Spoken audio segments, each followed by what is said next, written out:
ഇംഗ്ലീഷിൽ ടെൻസ് എന്ന് പറയും. ടെൻസ് എന്ന് പറയുന്നത് ഒരു പ്രധാനപ്പെട്ട കാര്യമാണ്. കാരണം ടെൻസ് എന്ന് പറഞ്ഞാൽ കാലങ്ങൾ.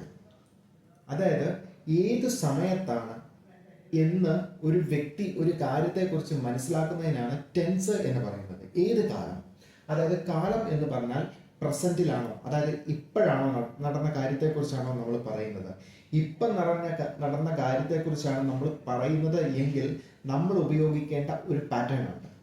അതുപോലെ തന്നെ പഴയ കാര്യങ്ങളാണോ നമ്മൾ പറയുന്നത്, പഴയ കാര്യങ്ങൾക്ക് ഉപയോഗിക്കേണ്ട ഒരു പാറ്റേൺ ഉണ്ട്. അതുപോലെ തന്നെ ഫ്യൂച്ചറിലെ ഒരു കാര്യത്തെക്കുറിച്ചാണോ നമ്മൾ പറയുന്നത്, അതിന് ഉപയോഗിക്കേണ്ട ഒരു പാറ്റേൺ ഉണ്ട്. ഇത് പൊതുവെ മലയാളത്തിൽ അതൊന്നാണെങ്കിൽ ഒരുപോലെയാണ് തോന്നുന്നതെങ്കിലും ഇംഗ്ലീഷിൽ അതിനെല്ലാം വൈവിധ്യമുണ്ട്. അതുകൊണ്ട് പ്രസന്റ് ടെൻസ് അതാണ് ഏറ്റവും പ്രധാനപ്പെട്ടത്. അതായത് ഇപ്പം നടന്ന കാര്യങ്ങളെക്കുറിച്ച് അല്ലെങ്കിൽ പ്രസന്റുമായിട്ട് ബന്ധപ്പെട്ടിരിക്കുന്ന കാര്യങ്ങളെക്കുറിച്ച് നമ്മൾ പറയുന്നതിന് ഉപയോഗിക്കുന്നതാണ് പ്രസന്റ് ടെൻസ്. അപ്പം എന്താണ് പ്രസന്റ് ടെൻസിലെ ഡിവിഷൻ ഉള്ളത്? 4 ഡിവിഷനാണുള്ളത്. 4 ഡിവിഷൻ എന്ന് പറഞ്ഞാൽ simple present, present continuous, present perfect, present perfect continuous. ഇത് എന്താണ് സിമ്പിൾ പ്രസന്റ് എന്ന് ചോദിച്ചു കഴിഞ്ഞാൽ general truth, universal fact, habitual action, ഇതുപോലുള്ള കാര്യങ്ങൾ. അതായത് ജനറൽ ട്രൂത്ത് എന്ന് പറയുന്ന എന്താ നമ്മൾ പറയുന്നത്, സൂര്യൻ എല്ലാ ദിവസവും കിഴക്ക് ഉദിക്കാറുണ്ട്. ഒരു ജനറൽ ട്രൂത്താണ്.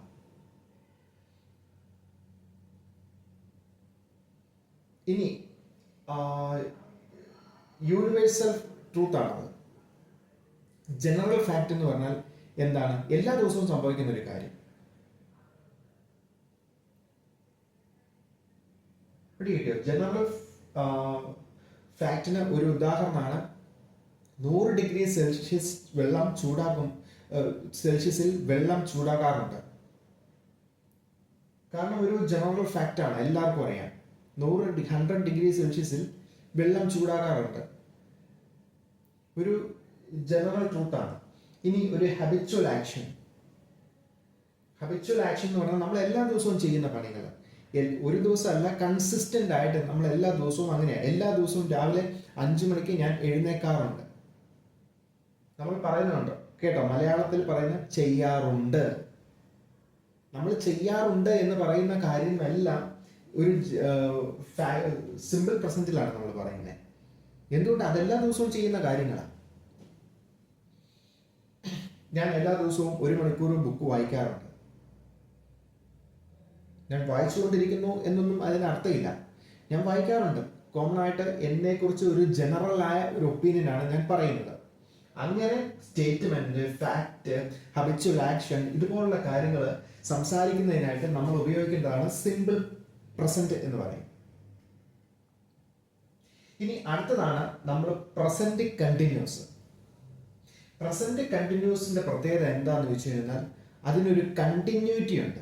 അതായത് ഒരു തുടർച്ച. ആ തുടർച്ച എവിടെയാണ് സംഭവിക്കുന്നത്? അത് ഇപ്പം ഞാൻ പറഞ്ഞുകൊണ്ടിരിക്കുമ്പോൾ ഞാൻ എന്താണോ ചെയ്യുന്നത്, അതായത് ഞാൻ പറഞ്ഞുകൊണ്ടിരിക്കുമ്പോഴും ചെയ്തുകൊണ്ടിരിക്കുന്ന കാര്യങ്ങൾക്കാണ് ഞാൻ പ്രസന്റ് കണ്ടിന്യൂസ് എന്ന് പറയുന്നത്. പ്രസന്റിൽ നടക്കുന്ന കണ്ടിന്യൂസ് കാര്യം.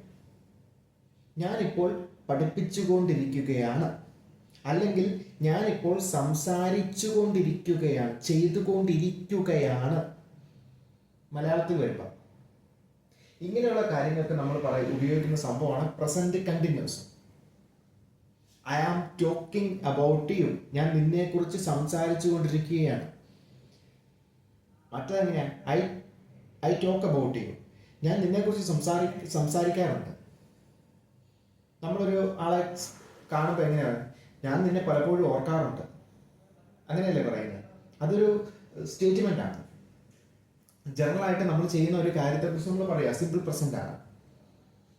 പ്രസന്റ് കണ്ടിന്യൂസിൽ നമ്മൾ ഇപ്പം പറയുന്ന സംഭവം അല്ലെങ്കിൽ എന്താണോ നമ്മൾ ഈ പറയുന്ന സമയത്ത് ചെയ്തുകൊണ്ടിരിക്കുന്നത് അങ്ങനെയുള്ള കാര്യങ്ങളെക്കുറിച്ച് പറയാനാണ് നമ്മൾ പ്രസന്റ് കണ്ടിന്യൂസ് ഉപയോഗിക്കുന്നത്. ഒന്നുകൂടി പറഞ്ഞാൽ, when I reach the house, ഞാൻ വീട്ടിൽ ചെല്ലുമ്പോൾ അവൻ സംസാരിച്ചു കൊണ്ടിരിക്കുകയാണ്.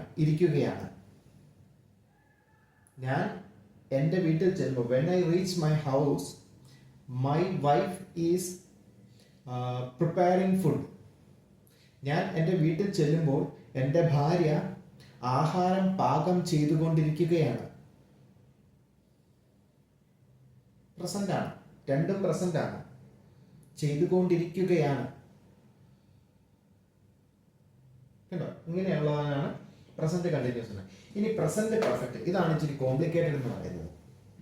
എന്തുകൊണ്ടാണ് കോംപ്ലിക്കേറ്റഡ് എന്ന് പറഞ്ഞാൽ ഇതിന് പ്രസന്റിന്റെ ചുവയുണ്ട്, ഒപ്പം ഇത് പെർഫെക്റ്റുമാണ്. പ്രസന്റിൽ പെർഫെക്റ്റ് ആയിട്ട് കംപ്ലീറ്റ് ആയ ഒരു കാര്യം.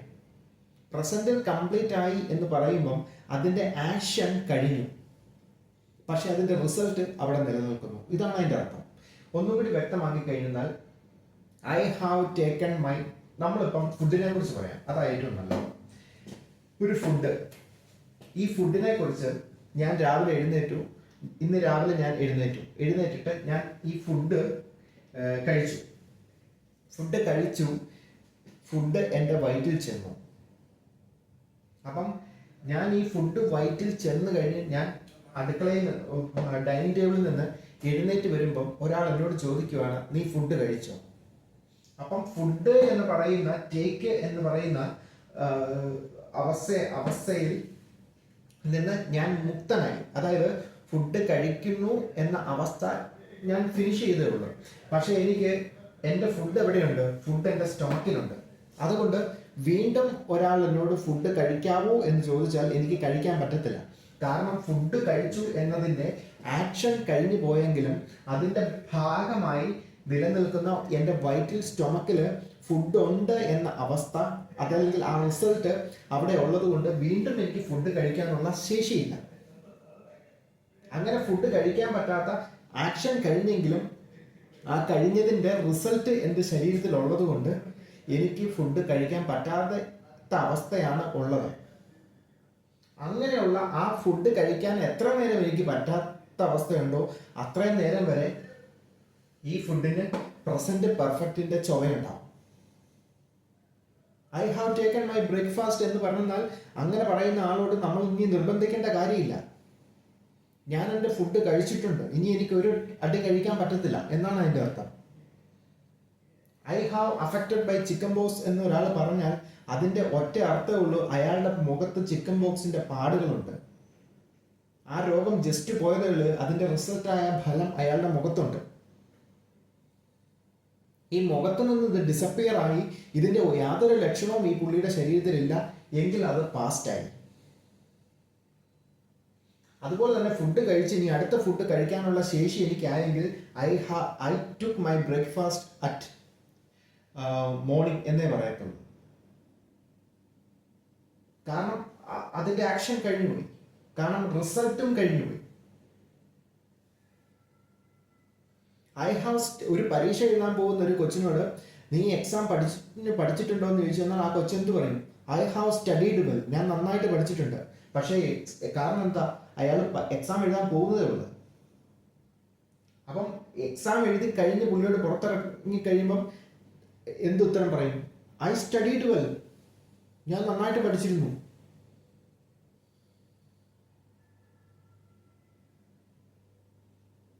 മനസ്സിലായോ? ഐ സ്റ്റഡീഡ് വെൽ എന്ന് പറഞ്ഞാൽ അതിനൊറ്റ ഉത്തരവേ ഉള്ളൂ. അതെന്തിനു വേണ്ടിയിട്ടാണോ ആ കൊച്ചു ചെയ്തുകൊണ്ടിരുന്നത്? ആ പണി കഴിഞ്ഞു, എക്സാം കഴിഞ്ഞു. ഐ ഹാവ് സ്റ്റഡീഡ് വെൽ എന്ന് പറഞ്ഞിട്ടുണ്ടെങ്കിൽ അതിനൊറ്റ അർത്ഥമേ ഉള്ളൂ, ആ കൊച്ചിന്റെ എക്സാം കഴിഞ്ഞിട്ടില്ല. പിടികിട്ടിയോ? ഇങ്ങനെയാണ് ആക്ഷന്റെ റിസൾട്ട് അവിടെ നിലനിൽക്കുന്ന കാലം വരെ അതിന്റെ മുമ്പിൽ നടന്ന ആക്ഷന് പാസ്റ്റ് പെർഫെക്റ്റിലാണ് നമ്മൾ പറയുന്നത്, പ്രസന്റ് പെർഫെക്റ്റിലാണ് നമ്മൾ പറയുന്നത്. ഇനി ആ റിസൾട്ടിന്റെ ആക്ഷൻ റിസൾട്ട് അവിടെ തീരുന്നു, എവിടെ തീരുന്നു, തീരുന്നിടത്ത് വെച്ച് നമ്മൾ അതിനെ പാസ്റ്റ് ആക്കുക. അതുകൊണ്ട് ഇതിന് വേറൊരു എക്സാമ്പിളും കൂടി ഉണ്ട്. ഒരു ലാൻഡ് മാർക്ക് എന്ന് പറയാവുന്ന ഒരു സംഭവമുണ്ട്. പ്രസന്റ് പെർഫെക്റ്റില് ടൈം കാണത്തില്ല, ഒരു ടൈമിന്റെ സൂചകം അവിടെ കാണത്തില്ല. ഇനി ടൈം സൂചിപ്പിച്ചാലോ സിൻസും ഫോറും ഉപയോഗിച്ച് മാത്രമേ അതിൽ ടൈം സൂചിപ്പിക്കത്തുള്ളൂ. അല്ലാതെ ഒരു പർട്ടിക്കുലർ ടൈം പ്രസന്റ് പെർഫെക്റ്റ് ടെൻസിൽ ഒരിക്കലും ഉപയോഗിക്കത്തില്ല. കാരണം ടൈം ഉപയോഗിക്കുമ്പം അത് സ്പെസിഫിക് ആയി. ആ സമയത്തെ കാര്യമാണ് പറയണ്ടേ, ആ സമയത്ത് അത് കംപ്ലീറ്റ് ആയി. കാരണം ജസ്റ്റ് ഇങ്ങനെ ഇറങ്ങിക്കഴിയുമ്പം I took my breakfast at 6 o'clock എന്ന് പറയാൻ പുള്ളിക്ക്. കാരണം എന്തുകൊണ്ടാണ് പറഞ്ഞത്, 6 o'clock എന്നൊരു ടൈം അവിടെ വെച്ചുകൊണ്ടാണ്. 6 o'clock അത് ആക്ഷൻ കഴിഞ്ഞു പോയി.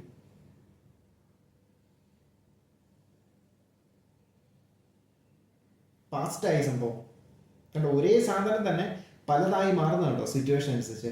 ടൈംസ് പറഞ്ഞാൽ ആ ടൈം എന്ന സംഭവം പറഞ്ഞു എന്ന ഒറ്റ കാരണത്താൽ അത് ഫാസ്റ്റായി. കാരണം ആ പർട്ടിക്കുലർ ടൈമിലെ കാര്യമാണ് പറയുന്നത്. ആ പർട്ടിക്കുലർ ടൈമിൽ ആ ആക്ഷൻ കഴിഞ്ഞു. വീണ്ടും നിൽക്കുന്ന ആക്ഷനും റിസൾട്ടും കൂട്ടി നമ്മൾ പറയുമ്പം ഒരു സുന്ദരമായിട്ട് ഉപയോഗിക്കുന്ന ഒരു രീതിയാണ് പ്രസന്റ് പെർഫെക്റ്റ് എന്ന് പറയുന്നത്. അതുകൊണ്ട് ഇത് ഭയങ്കര കൺഫ്യൂഷൻ ആവും. കാരണം പറയുന്ന ഈ സെന്റൻസിൽ എങ്ങനെ വേണമെങ്കിലും പറയാനുള്ള ഓപ്ഷൻസ് ഉണ്ട്.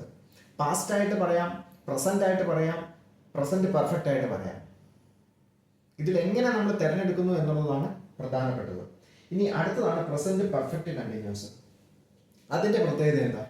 അത് ആരംഭിച്ചത് എവിടെയാണ്? ആരംഭിച്ചത് പാസ്റ്റിലാണ്. പാസ്റ്റിൽ ആരംഭിച്ച് ഇപ്പോഴും കണ്ടിന്യൂ ചെയ്തുകൊണ്ടിരിക്കുക. ഇവിടെ പറയുന്നത് പ്രസന്റ് കണ്ടിന്യൂസിൽ പോയിന്റ് ഓഫ് ടൈമാണ്. അതായത് 8 മണി എന്ന് പറയുന്ന ഒരു ടൈമിനെ കുറിച്ചാണ് നമ്മൾ പറയുന്നതെങ്കിൽ ഇവിടെ ഡ്യൂറേഷൻ ഓഫ് ദ ടൈമാണ്, പീരിയഡ് ഓഫ് ടൈമാണ്. ഇത് പോയിന്റ് ഓഫ് ടൈമാണ് പ്രസന്റ് കണ്ടിന്യൂസ് എങ്കിൽ ഇവിടെ വരുമ്പം പീരിയഡ് ഓഫ് ടൈമാണ്, കുറച്ച് കാലത്തെ കാര്യമാണ് പറയുന്നത്. അതായത് പീരിയഡ് ഓഫ് ടൈം എന്ന് പറഞ്ഞാൽ അത് ഒരു പർട്ടിക്കുലർ ടൈം അല്ല. ഈ ഉദാഹരണത്തിന് ഇന്നലെ 8 മണി മുതൽ ഞാൻ പറമ്പിൽ കളച്ചുകൊണ്ടിരിക്കുകയാണ്. അതായത് ഇപ്പം തുടങ്ങിയതല്ല, ഇന്നലെ 8 മണി തൊട്ട് ഞാൻ ചെയ്തുകൊണ്ടിരിക്കുക, ഇപ്പോഴും ചെയ്തുകൊണ്ടിരിക്കുക. അല്ലെങ്കിൽ ഇന്നലെ തൊട്ട് മഴ പെയ്തുകൊണ്ടിരിക്കുകയാണ്. കാരണം ഇന്നലെ തുടങ്ങിയതാണ്, അതിപ്പോഴും തീർന്നിട്ടില്ല, കണ്ടിന്യൂ ചെയ്തുകൊണ്ടിരിക്കുക. 2 ആഴ്ചയായിട്ട് ഞാൻ ഒരു ബുക്ക് വായിച്ചുകൊണ്ടിരിക്കുക. അതായത് 2 ആഴ്ച മുമ്പ് ഞാൻ തുടങ്ങിയതാണ്, ഇപ്പോഴും കണ്ടിന്യൂ ചെയ്തുകൊണ്ടിരിക്കുക, തീർന്നിട്ടില്ല. അതാണ് ഇതിന്റെ പ്രത്യേകത. I have been reading A book for 2 days. 2 ദിവസമായിട്ട് ഞാനൊരു ബുക്ക് വായിച്ചുകൊണ്ടിരിക്കുകയാണ്. ഇതാണ് ഇതിന്റെ പ്രസന്റ് ടെൻസിനെ കുറിച്ച് പറയാനുള്ളതും അതിന്റെ പല ഡിവിഷൻസുകളും.